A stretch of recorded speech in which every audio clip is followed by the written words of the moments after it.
So in 1970, down on the creek bank, the guys that played in that game and the people in the crowd, they'll still tell you the story of what happened. The game was a tight game, two really good football teams, and one of their really good running backs of all time was Mo Seltzer. He took a punt down the sideline. Billy Wilmore knocks him out of bounds, and everybody pulls up and quits on the play. Well, story has it, Mo goes out of bounds and runs behind the coach, and they kind of push him back onto the field, and he runs down the sideline, and they give him a touchdown. Well, all of our guys are standing around going, "Hey, he went out of bounds." You know, they didn't call it. So the fan base, I mean, people in the stands got really upset, really heated, and there's a lot of fights broke out down there that night. I know we had a doctor that was up here that got arrested. Farmers around here quit taking their tobacco to the Hartsville warehouses. They started going over to Carthage or Gallatin to sell the tobacco. I know we even quit playing them for a few years after that incident down there to kind of let the temperature cool a little bit, but it didn't go away. I know the older guys, the older fan base, they're not going to let that die until they die. They'll take that to the grave with them, I promise you that. People who were in the stands at the time, they tell you the same thing, and I dare say they all got together and made up a story. So something happened in that 70 game that turned it into a pretty, almost a hatred type rival for quite a number of years. So that's the news to me. If the refs call it, the refs call it. So I think it's a touchdown.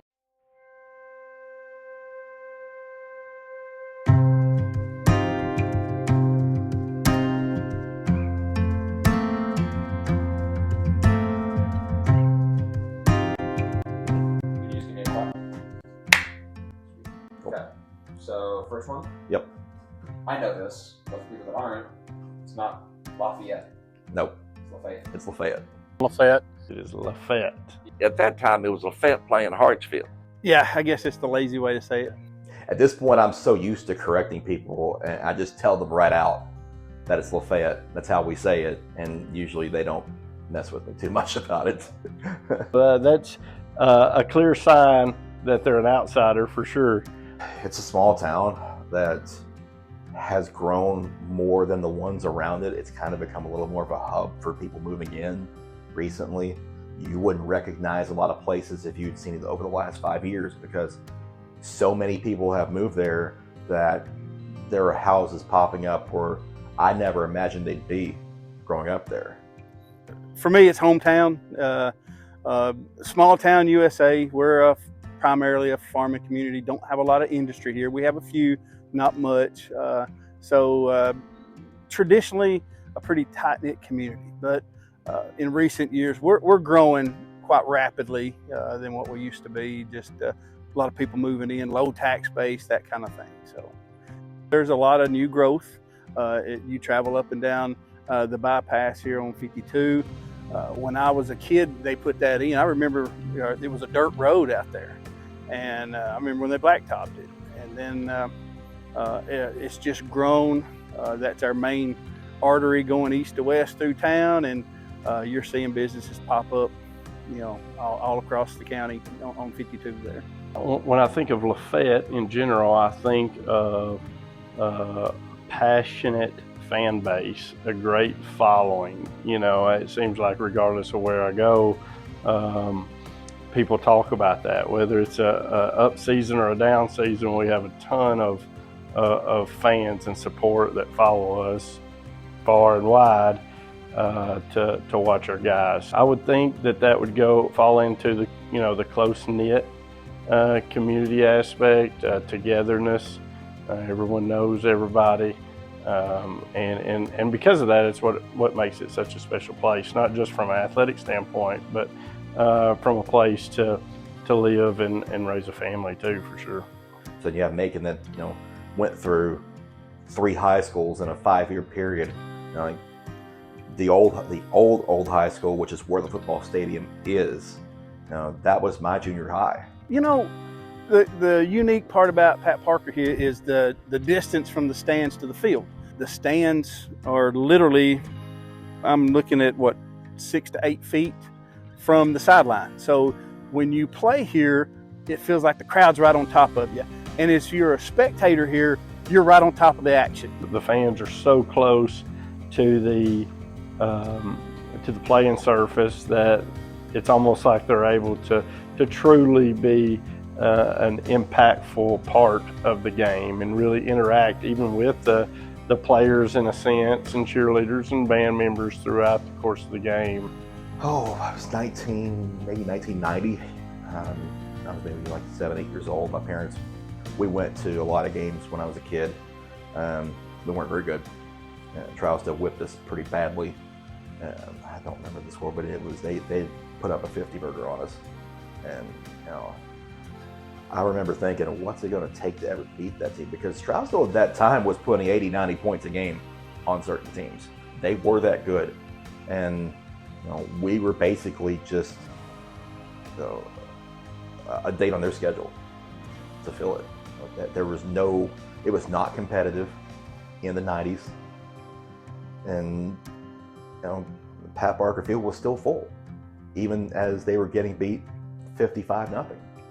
And even today, Macon Trousdale is still a big game despite the tables kind of being turned right now.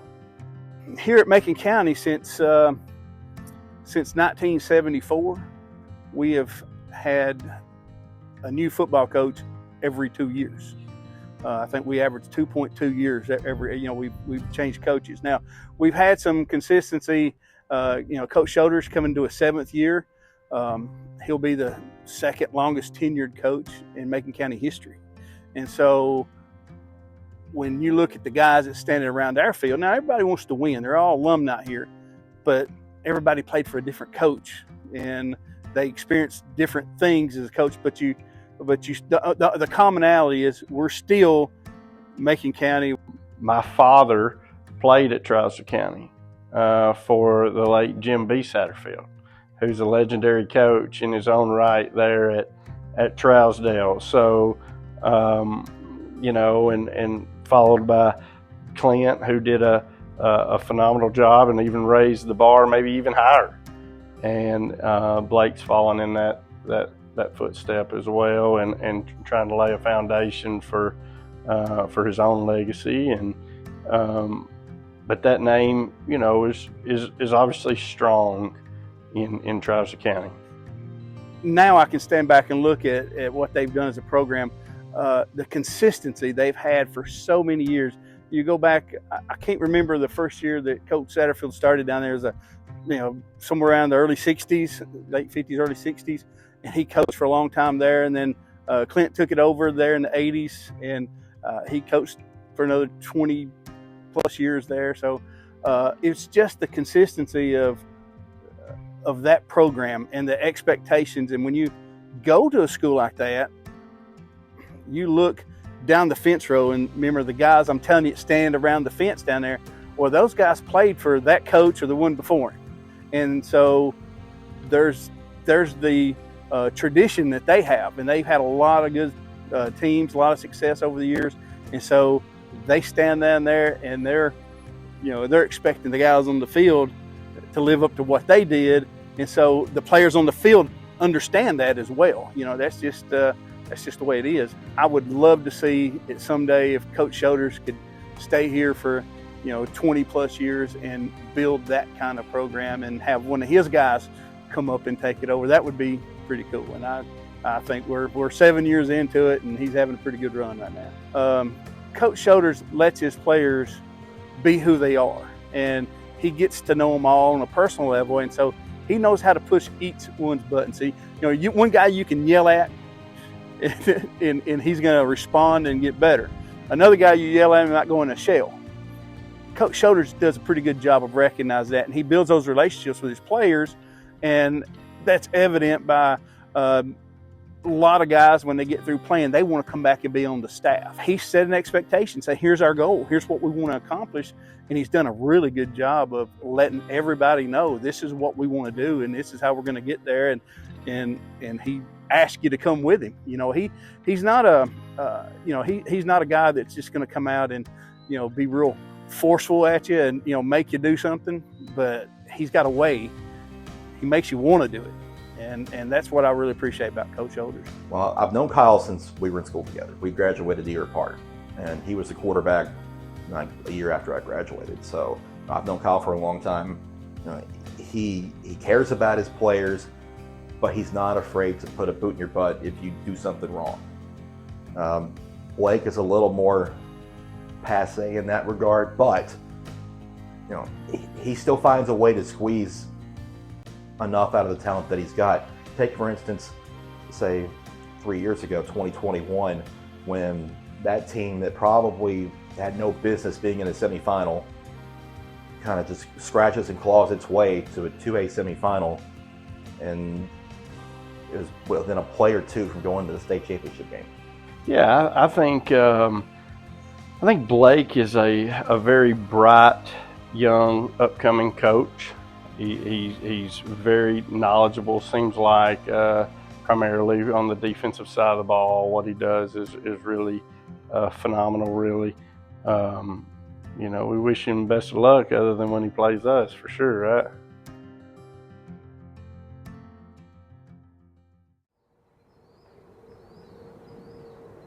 Hey, good morning, everyone. Welcome back to the show. Some big news coming out of Trousdale County today as Blake Satterfield, the head football coach of the Yellow Jackets, has resigned today. You heard it right, he has resigned. Coach Blake Satterfield, of course, the son of former coach Clint Satterfield and grandson of coaching legend Jim Satterfield. Coach Blake ends his 5-year run at Trousdale with a 40-21 record. He also had 3 state semifinal appearances. Of course, though recently they've been struggling, missing the playoffs for the first time in 35 years. More to come on this story later on in the show, so stay tuned.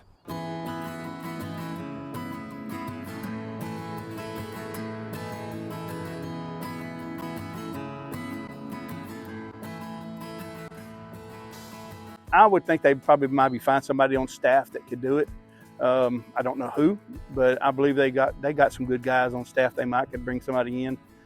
The thing about them, if a new coach from outside that don't understand their tradition and their program, I mean, when you play them, you're not just playing a team. You're playing a program of many, many, many years of success. The first thing that coach is going to have to know, he's going to have to know and understand what got them there, and he's going to have to. He's going to have a lot of eyes on him, but I know he'll have a lot of support. He'll have a lot of support from his community. The administration down there, they're going to back them, support them, and they'll give them all the tools they need to be successful. So that's a premier job down there. My name's Coach Gregory. I started out coaching here, coached here for 3 years, and then I left here and went to Westmoreland High School for a year. And then I went to Macon County High School for a year, and then I've been back here. This will be my 5th year back. My first year as head coach. I've been around a lot of great coaches through my career, and started off here. Coach Creasy, I was a volunteer assistant. Coach Wagner, he was here. And I went to Westmoreland under Coach Perry. Coach Shoulders was great to me. Coach Satterfield, Blake Satterfield. I've got to see a lot of different coaching styles, and I try to take a little bit from each of them to combine my own style. Well, when I think of Hartsville, and I think most people will be the same way, is we've been known for football around here for a long time, and hopefully that never changes. That's what makes this place special. That's what makes this place special to play at, and also coach at. Well, it would have to be football here. 9 state championships. Some of them claim a state championship in 1922, but what was a state championship in 1922? But definitely won it in 72, 90, 93, 97, 98, 05, 07, 08, and 13. So we're the smallest county in the state by size, but we played some good football. Hartsville's quite a bit smaller than Lafayette, but at the gist of the people in each town, they're very similar, and most of that has to do with there's a lot of family in both towns. Me personally, I have 30 some odd cousins, and 90% of them are in Macon County. The type of people that you have, blue collar, hard workers, farming, chances are if you're in the state of Tennessee and you happen to smoke cigarettes, that tobacco might have been made in Macon County or Trousdale County. That was true stories. That were, back in the day, kids were definitely rather come to football practice than be out in the backfield. You know, I don't know if we have to deal with that today. You know, there's not many kids that I think are working in tobacco. There are a few, and in Macon County, we had a few. Hartsville, we've had a few. But those days of kids working in tobacco fields are slowly going away. Lafayette is obviously a bigger town. There are more things going on there. And the run that Trousdale County's had in football, it's really been amazing. Trousdale County is a school of a little less than 400. Macon County is a school of a little less than 1,000. So they're 2.5 times our size. And we've been able to fight that battle in the past, but it's, like I said, it's kind of caught up with us in the last couple of years. You know, right now Macon County's been able to win, I think it's 3 in a row, and that's the first time that they've ever won 3 in a row over us in the series. So that is a huge step for them. But of course, everybody around here knows that Trousdale County's in a little bit of a downhill slope right now. But things are looking upwards, and we're going to get back on top of things. But even with their little streak, you know, I think the all-time series, we're still massively ahead. So. Well, it was always a big-time game. You know, growing up so close to Lafayette, you know, we knew all the kids there and all the players there, and they knew us, and they would just, you know, hang out on the weekends. But when Friday nights come, it was a big-time game. And, you know, it's always good when you get to play against the Duke, you know. And it's been so long-standing as far as, you know, the rivalry dates back almost a whole 100 years of Trousdale County football.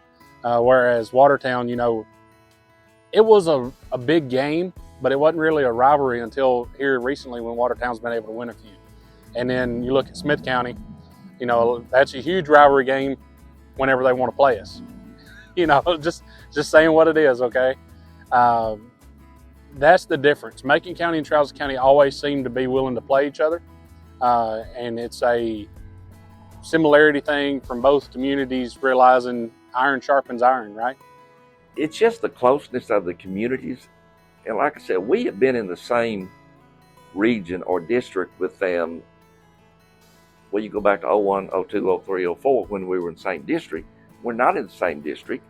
And of course, we've had battles with Gordonsville and Watertown when we were in the same district. So you want to win, but I guess you can't get caught up in the fact that it really doesn't matter what you're trying to do playoff-wise. You want to win, but yeah, you want to win, no doubt. I just hope it continues. From where we are, there are basically a handful of schools that we need to be playing whether we're in the same district or not. And that's Macon County, Smith County, Watertown, Gordonsville. So again, we're not in the same region, and we will not be in the future. We may be a 1A football team next year, but it's a good game to play.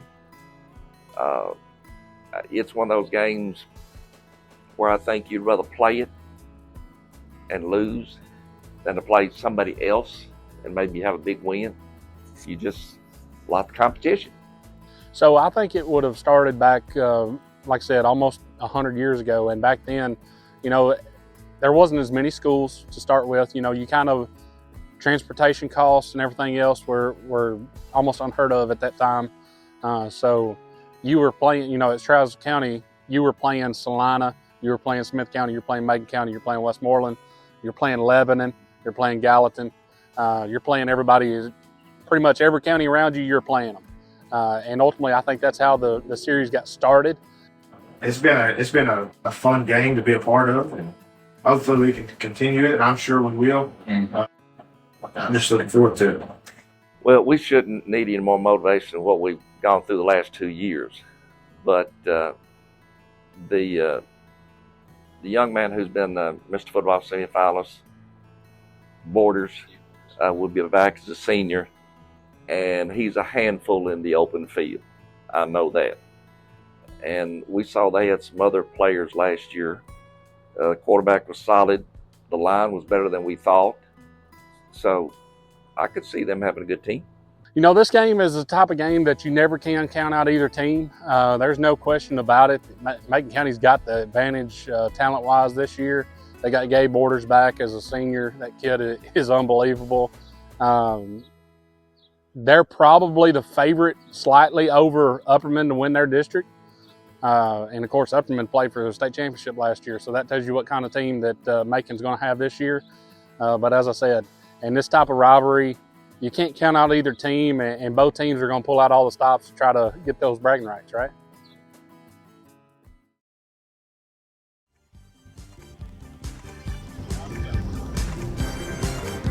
And good evening. We're at the John Crowfield Creek Bank tonight as Trousdale County is home for their second game against Macon County. We have been in a lightning delay. Coach Eaton came over the intercom a few minutes ago and said that no one could be on the field until 6:34. And here, as I say that, Macon County is taking the field to warm up. So Just got off the phone with J. Brent McCall, principal, Trousdale County High School. 7:15 kickoff.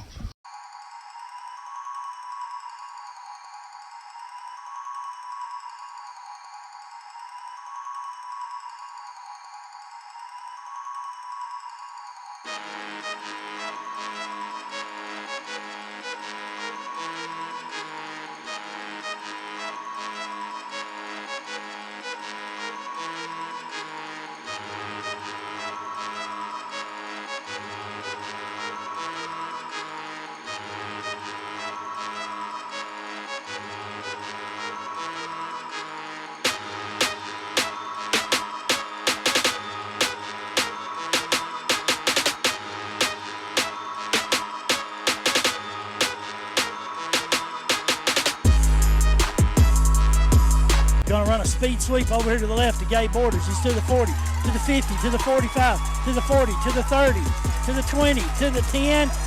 Touchdown, Tigers! I was looking, no laundry, Tim.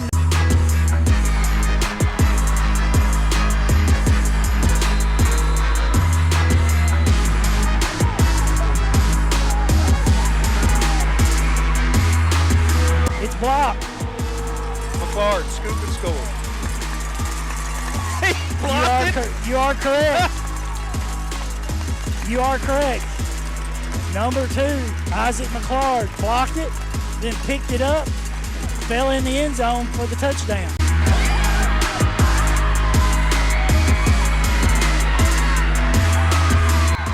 Takes the snap, fakes it, throws it out wide. There's a hold. That's coming back. Ball's out. Tigers recover. That's number 6. Passy. Run a speed sweep to Gabe around the right side.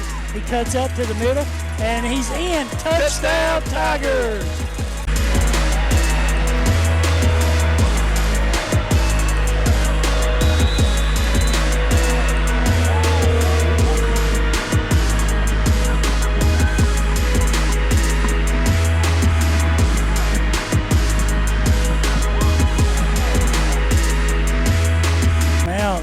Going to give the ball to Zach, going around the left, bounces around, and touchdown, Tigers!